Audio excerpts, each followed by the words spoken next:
ನಿಮ್ಮ ಬಿಸ್ನೆಸ್ ಯಾವುದೇ ಇರಲಿ ಅದನ್ನು ಪ್ರಚಾರ ಮಾಡಬೇಕಾದ್ರೆ ಸುಮನ್ ಟಿವಿಯಿಂದಲೇ ಸಾಧ್ಯ. ಕೂಡಲೇ ಸಂಪರ್ಕಿಸಿ. ಸ್ವದೇಶಿ ವಸ್ತುಗಳನ್ನು ಬಳಸಿ ಆರ್ಥಿಕತೆ ಬೆಳೆಸಿ. ಬಿಜೆಪಿ ರಾಜ್ಯ ಕಾರ್ಯದರ್ಶಿ ಸಿ ಮುನಿರಾಜು. ದೇಶದ ಆರ್ಥಿಕತೆಯು ಹೆಚ್ಚಾಗಲು ವಿದೇಶಿ ವಸ್ತುಗಳನ್ನು ತಿರಸ್ಕರಿಸಿ ದೇಶೀಯ ವಸ್ತುಗಳನ್ನು ಹೆಚ್ಚು ಬಳಕೆ ಮಾಡಬೇಕು ಅಂತ ಬಿಜೆಪಿ ರಾಜ್ಯ ಕಾರ್ಯದರ್ಶಿ ಸಿ ಮುನಿರಾಜು ಹೇಳಿದರು.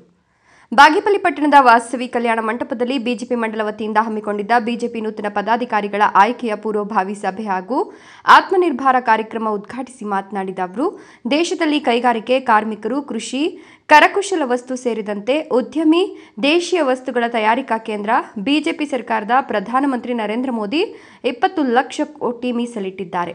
ಭಾರತೀಯರು ಮೊದಲು ದೇಶೀಯ ವಸ್ತುಗಳನ್ನು ಬಳಕೆ ಮಾಡುವ ಮೂಲಕ ದೇಶದ ಆರ್ಥಿಕತೆಯನ್ನು ಬಲಿಷ್ಠಗೊಳಿಸಬೇಕಾಗಿರೋದು ಪ್ರತಿಯೊಬ್ಬರು ಮಾಡಬೇಕು ಅಂತ ಹೇಳಿದ ಅವರು, ಕಳೆದ ವಿಧಾನಸಭಾ ಚುನಾವಣೆಯಲ್ಲಿ 2ನೇ ಸ್ಥಾನ ಪಡೆದಿದ್ದೇವೆ. ಬಿಜೆಪಿ ಮುಖಂಡರು, ಕಾರ್ಯಕರ್ತರು ಧೃತಿಗೆಡೋದು ಬೇಡ. ಬೂತ್ ಮಟ್ಟದಲ್ಲಿ ಬಿಜೆಪಿಯನ್ನು ಬಲಿಷ್ಠಗೊಳಿಸೋದ್ರ ಮೂಲಕ ಮುಂದಿನ ಗ್ರಾಮ, ತಾಲೂಕು, ಜಿಲ್ಲಾ ಪಂಚಾಯತ್, ಪುರಸಭೆ ಮತ್ತು ವಿಧಾನಸಭಾ ಚುನಾವಣೆಗಳಲ್ಲಿ ಗೆಲುವು ಸಾಧಿಸಲು ಶ್ರಮಿಸಬೇಕು ಅಂತ ಹೇಳಿದರು.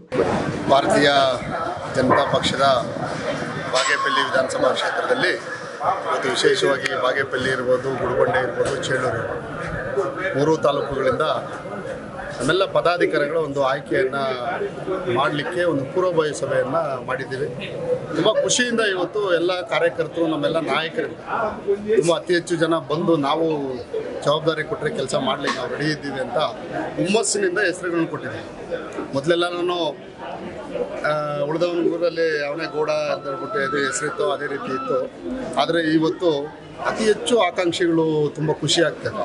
ಸಮರ್ಥರಿದ್ದಾರೆ, ಅದನ್ನು ನಿಭಾಯಿಸ್ಕೊಂಡು ಹೋಗುವಂಥ ಶಕ್ತಿ ಇದೆ. ಅದನ್ನು ಅಳದೂತಾಗಿ ಕೆಲಸ ಮಾಡಬೇಕು ಮತ್ತು ಅದು ರಾಜ್ಯದ ಗಮನಕ್ಕೂ ತಂದು ಜಿಲ್ಲಾ ಗಮನದಲ್ಲಿ ನಮ್ಮ ಸಂಸದರು ನಾವೆಲ್ಲ ಕೂತ್ಕೊಂಡು ಅದನ್ನು ಚರ್ಚೆ ಮಾಡಬೇಕು ಅಂತ ಚರ್ಚೆ ಮಾಡಿ ತೀರ್ಮಾನ ತಗೊಂಡು ಒಂದು ಆಯ್ಕೆಯನ್ನು ಪ್ರಕ್ರಿಯೆಯನ್ನು ಮಾಡೋಕ್ಕೆ ನಾವೆಲ್ಲ ಕೂಡ ತಯಾರಿ ಮಾಡ್ಕೊಂಡಿದ್ದೀವಿ. ಈ ಸಂದರ್ಭದಲ್ಲಿ ಬಿಜೆಪಿ ಜಿಲ್ಲಾ ಪ್ರಧಾನ ಕಾರ್ಯದರ್ಶಿ ಮುರಳೀಧರ ಸ್ವಾಮಿ, ಬಿಜೆಪಿ ಮಂಡಲಾಧ್ಯಕ್ಷ R Pratap, Gengireddy, Patapalya Suresh, Ashwath Reddy, Nirmalamma, ST Chandramohan, R Venkatesh ಸೇರಿದಂತೆ ನೂರಾರು ಕಾರ್ಯಕರ್ತರು ಹಾಜರಿದ್ದರು. ಸುಪು, ಭಾಗ್ಯನಗರ, ಸುಮನ್ ಟಿವಿ.